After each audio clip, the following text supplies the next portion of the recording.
CB2 receptors are located peripherally in the immune system. So we think of like macrophages of your immune system that help support like fighting infections and helping with cancer and all sorts of other aspects. And chondrocytes, osteoclasts, muscle tissue. So you're talking about like cartilage and bones and muscles. So again, that's why when people take these things, they say, oh, my muscles feel better or my joints feel better, because there's receptors of these kinds in these tissues. So as you can see, it's from the brain and all these tissues, we have these endocannabinoid receptors.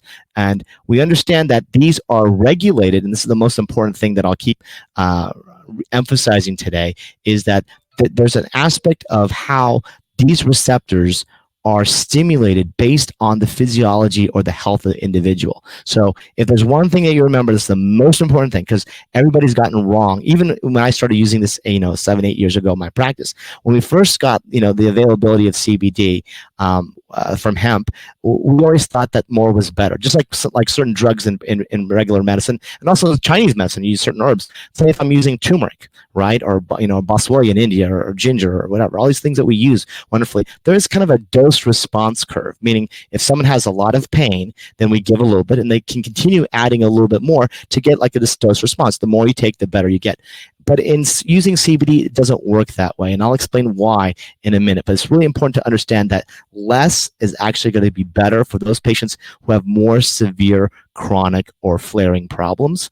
And then, so that what that means is that people who are healthy will actually take more than people who are unhealthy. And this is where the whole industry's got it wrong, because we used to think that if someone had a bad disease, say they have colitis and they're flaring, or they're rheumatoid, their joints are hurting, or someone has a cancer, we thought they had to take more, and grams and tubes and bottles of this stuff. And that now what we find with the clinical experience, and now the science is showing, is that it was just the opposite. We have to start off with smaller doses, because it's about stimulating these receptors, and they're more active. These cells are more active when there's dysfunction, and they're more in a resting state when someone is healthy. I'll cover that again. So CB2 receptors, though, again, remember, they're also in the brain. So you can see here in the brainstem, the cerebellum. So when we see things like, the hippocampus, hippocampus in Alzheimer's disease, basal ganglia, Parkinson's, and Huntington's disease, when we see like chorea, when we see tremors and balance problems, this is where acupuncture works great. We do something called neuroacupuncture, which many of you probably know or are familiar with, but acupuncture as well. But it's like, now can we stimulate not only just using acupuncture, but can we actually help the body start healing itself in addition, as an adjunctive therapy? And we can see that it's been helpful, and we'll cover real shortly, is TBI, CTE, Parkinson's disease, and MS. Okay, so it's a great thing to use because it's a balancing a variety of conditions.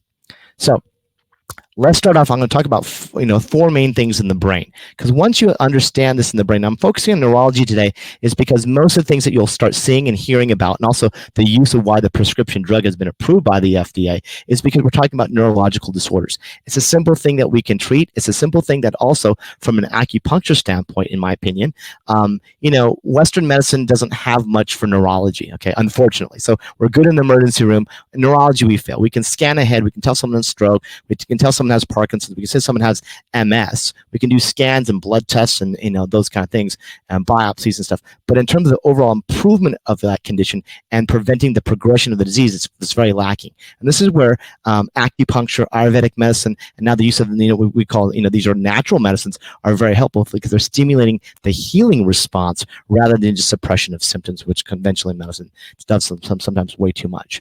So astrocytes are one of the cells in the brain, okay, that has actually CB2. So a lot of people think, oh, CB1 was in the brain, but it's CB2 receptors. And what you need to remember is just think of astrocytes. They help with creating the metabolic substrate of the neurons, and they give neurotrophins. These are growth factors, so it's called brain-derived growth factors. So when the brain is damaged, how does the brain actually stimulate more neurons to grow? Is these astrocytes are producing these triggering mechanisms or growth factors. They also have anti-inflammatory mediators, so interleukin 10 and interleukin 1. And also pro-survival factors like transforming growth factor beta. These are things that we actually can test for nowadays, but in most of the clinical studies, these are things that they're looking for as well, okay? And they inhibit production of chemokines, something like fractalkine. These are like when someone gets a head injury, we produce these things, and it's too much of these things can cause damage because it causes this inflammatory respect. So astrocytes have CB2 receptors, and it does a lot of things. It turns down the inflammation and helps with some of this regeneration of the nerves. Microglia cells are second cells in the brain. So microglia are all in the macrophages. So think of your macrophages of your immune system all over, right? Your bone marrow and all your tissues, right? And I talked about your joints and your muscles as well, having these cells. But there's two states, particularly in the brain on the microglia, and they control the aspect of what we call a neurotoxic state and a neuroprotective state. And M1 is a neurotoxic state where it actually releases pro-inflammatory factors. So when you look at pro-inflammatory factors, IL-1, interleukin-1, interleukin-6, interleukin-18, and nitric oxide. Now, a lot of us know that, oh, no, I heard nitric oxide is good for me. I take amino acids like L-arginine. I'm eating beets because they release nitric oxide. And, we take blood pressure medicines that release nitric oxide, or even Viagra's, those kind of things. Those drugs release nitric oxide to vasodilate. But in the brain, we don't want to have too much. You need some to improve blood flow. So vascular health is really important. But if there's a trauma or damage, the body induces this. And that's why we have this, this large swelling post traumatic brain injury or concussion. Now, the M2 state is just the opposite. It's the protective state, and it produces anti-inflammatory factors, interleukin-4, interleukin-10, and nerve growth factor, or BDNF again. So the aspect is, I believe someone asked in the question, was like, well, what do you test for? When people are taking CBD? Well, if you have the ability, there are laboratory panels that we offer as MDs, but you might be able to do it, or there might be labs that offer that we actually can look at interleukin-6, interleukin-4, interleukin-10, tumor necrosis factor alpha, even simple CRP that most people get with their lipid or cholesterol panel. We can see all those things reduce by using hemp oil, which has the CBD actives there. And it's something that you can, aside of just the symptoms that you'll see. So we're looking at a neuroprotective state balancing with a neurotoxic state. Now, when you look at the CB2 receptors, what you want to understand is that modulation of proliferation, migration, and differentiation. So it's just basically making the cells move in this direction or making the cells move in that direction. And the importance of that is not only to say is it anti-inflammatory or pro-inflammatory, but it's also helping other things like the aspects of beta amyloid produce or not, right? So when people think of beta amyloid, you think of like Alzheimer's disease, beta amyloid, tau proteins, and tangles. These are all the cells that are incorporated that if there's inflammation, we want to be turning them on so they can kind of reduce that inflammatory response that causes these proteins to build up that end up causing the pathology over time. Now, again, the third cell is neuroprogenitive or oligodendrocytes. And it's really simple, because if we think about demyelination, it helps with proliferation and differentiation. So when these cells create myelin, it's perfect for what we call demyelinating disorders, which is a demyelinating disorder is multiple sclerosis. They actually have, where the neurons, they actually have these like chunks of the, we call it, the insulation of the nerve, it starts to fray out, starts to break up. And then that's when they have, neurological symptoms and balance problems and foot drop and those kind of things. And the clinical studies actually with the pharmaceuticals that are used in Europe now, and they're redoing these trials here just with using the CBD without the THC, has wonderful effects with with the MS spasticity. And we can get people moving with the neuroacupuncture and the use of hemp oil very, very quickly within 6 weeks, 8 weeks, because it's about re-stimulating these nerves, which Western drugs don't have anything for. We can block the pain very easily with Western drugs, but we cannot regenerate the myelin sheaths, and this is what that CB2 receptors on the neuroprogenitor and oligodendrocytes do.